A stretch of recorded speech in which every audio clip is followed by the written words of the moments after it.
Welcome everyone to another episode. Today we are in Wigan. Right, so what we're planning to do on this episode is to make it from here all the way up the flight there, through all those locks to here, at least here, and then see what we've got time for after that. Looking at the map, that's Wigan near Liverpool and Manchester, and if we zoom out we can see all the places that I've been to so far via the green highlighted routes. Coming into Wigan, there's the DW Stadium on the right. I think it used to be called the JJB, where Wigan football and rugby clubs play.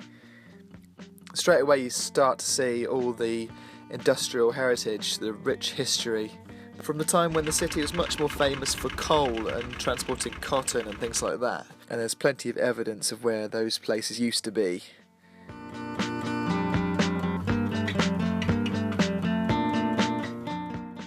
We can now see a huge red brick building which is called Trencherfield Mill, and that is where the Canal and River Trust have their offices for the North West. So go there if you need to sort out your forms for the Ribble Link or Liverpool Link. There are loads of mooring rings to tie on to. The only problem here is if you are not as nimble as you used to be, then it might not be very easy to jump on and off the boat. Wigan has got quite a reputation for being a bit of a party town, as long as you know where to look. Pub of the week! Just a pub that I went to. The pub of the week this week was the John Bull Chop House. It's tucked off the high street, so it is difficult to find, but once you do get there, you will not be disappointed. They claim to have the best jukebox in the whole of the Northwest. I don't necessarily agree with that. I think it's the people that are choosing the right tracks, and thankfully the people that go to this place are all absolutely brilliant. Today we are in Wigan, and it's a beautiful sunny day, and we're going to take on not just the main flight of 21 Wigan locks, but also a couple more, so 23 in total. And so yeah, perfect weather for it. The only thing is I've cocked up the timing a little bit because it's about 10:30 now, so I'm gonna have to try and get through these locks sharpish, and hopefully people will help me out along the way. Otherwise it's going to be dark before I finish these. Let's get going.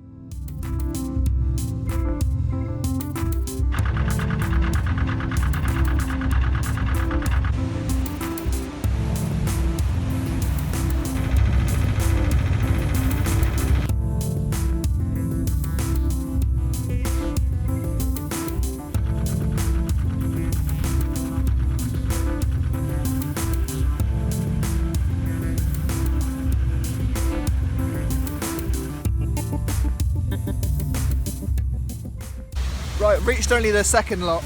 Well, it's the fourth one for me, but it's the second one of the flight. There's another boat that's just going to join us and hopefully make the work a lot easier.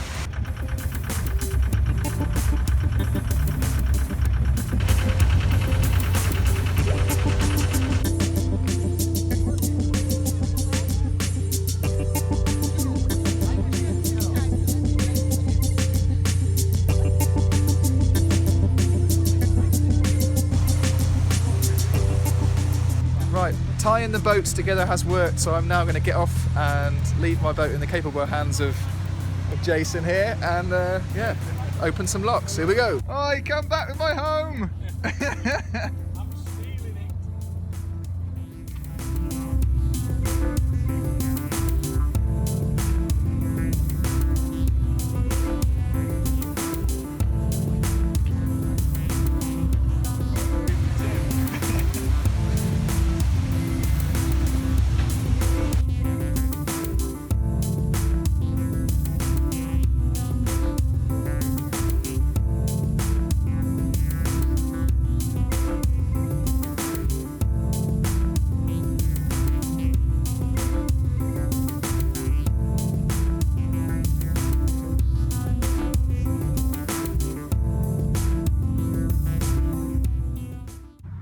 Got about 15 locks to go, and we're about to enter a fishing competition.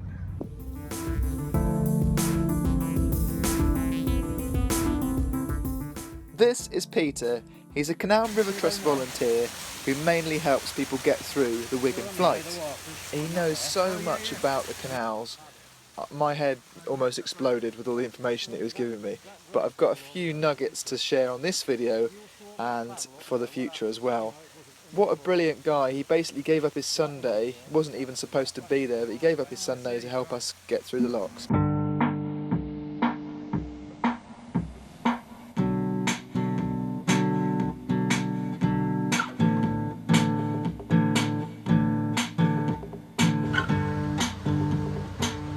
Well over halfway now, we've got about 8 locks to do, and yeah, I'm quite enjoying this, quite enjoying being able to do all the locks without having to sit on the boat,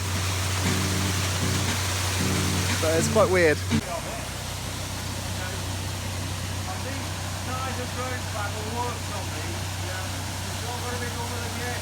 Right, so what we've got here is an excessive amount of leakage coming through. So we've got our doors closed and everything, and hopefully it's not gonna, oh dear.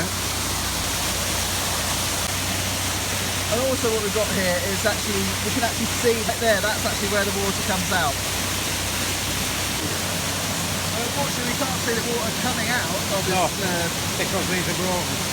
Because the paddles are actually broken, but so we're having to use the gate paddles themselves. And that is creating quite a wash.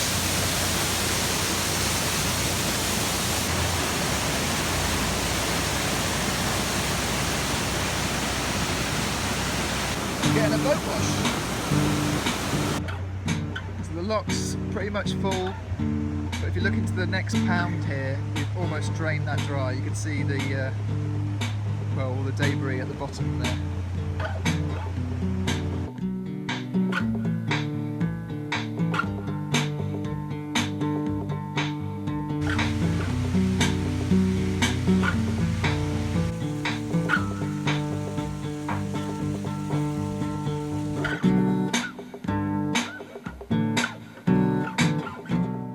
So we've reached the point now where we're all feeling a little bit tired, and it's a real struggle to actually film any of this.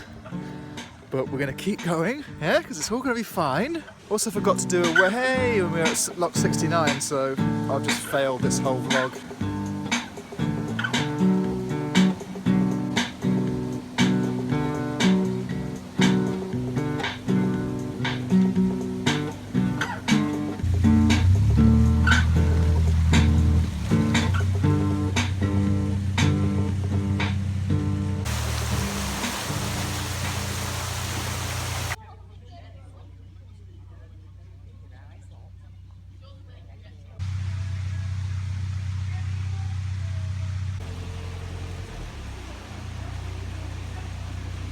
Right, so we're at the last lock now. We've done 23 locks in total. Don't feel that bad, whatever, fine.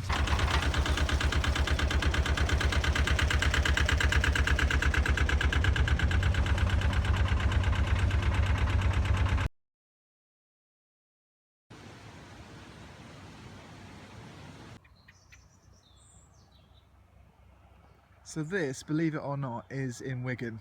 We've just said goodbye to Peter. He's going home.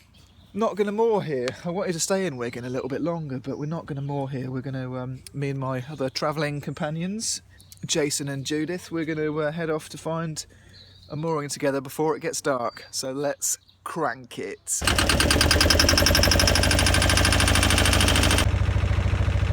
Well, we're definitely losing light now, so really want to try and find a mooring pretty soon.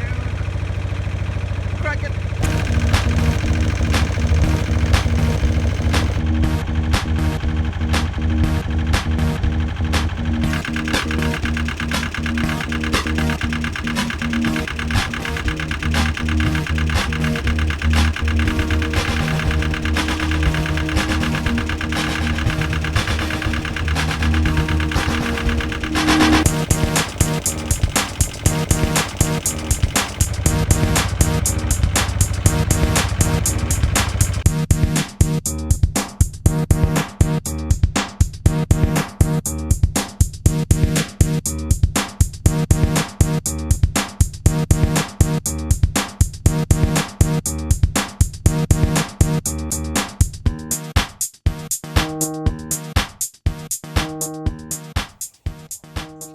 Right, so I've managed to find a mooring, quite a nice visitor mooring on a little sort of a jetty that sticks out from the side of the towpath.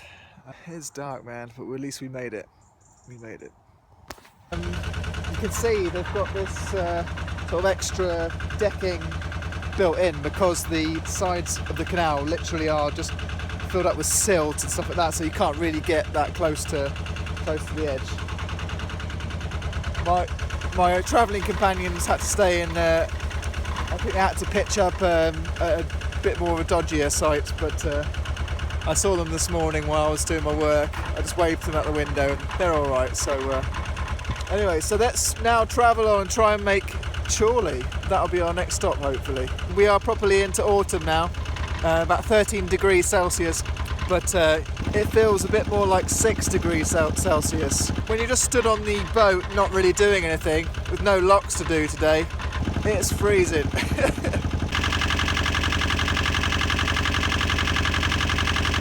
I did want to stay in Wigan a little bit longer, but I couldn't really find a laundrette close enough to the canal, and my washing basket is overflowing right now, so I need to get that done. Yesterday Peter told me a lot of stuff about the canals and how they were built and what various things are for, and one of those things that he taught me was that these white markers on bridges, that is the point at which there's the deepest point of the canal. So if your boat's got quite a large draft, then you basically head for the middle, head for that white marker, like I'm doing here, and you'll have no troubles. But it's quite odd because it doesn't line up with the centre of the bridge.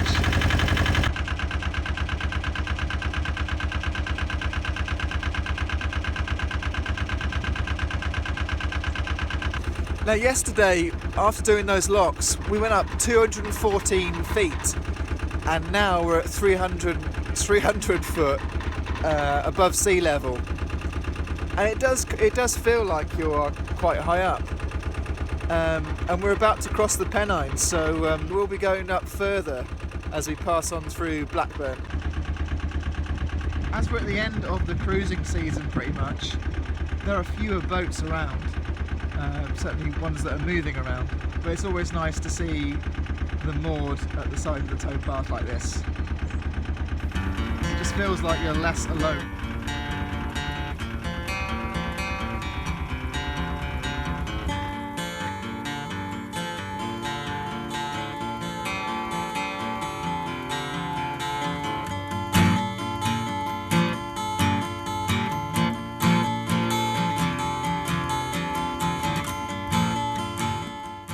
The rainbow seemed like a good sign to me, so I stopped, pulled into the marina, grabbed a few bags of coal and decided that this is quite a cool place. So we're going to stay in Adlington for a bit, because apparently there's not really any moorings at Chorley that you want to go to, and the services are too far away from the towpath.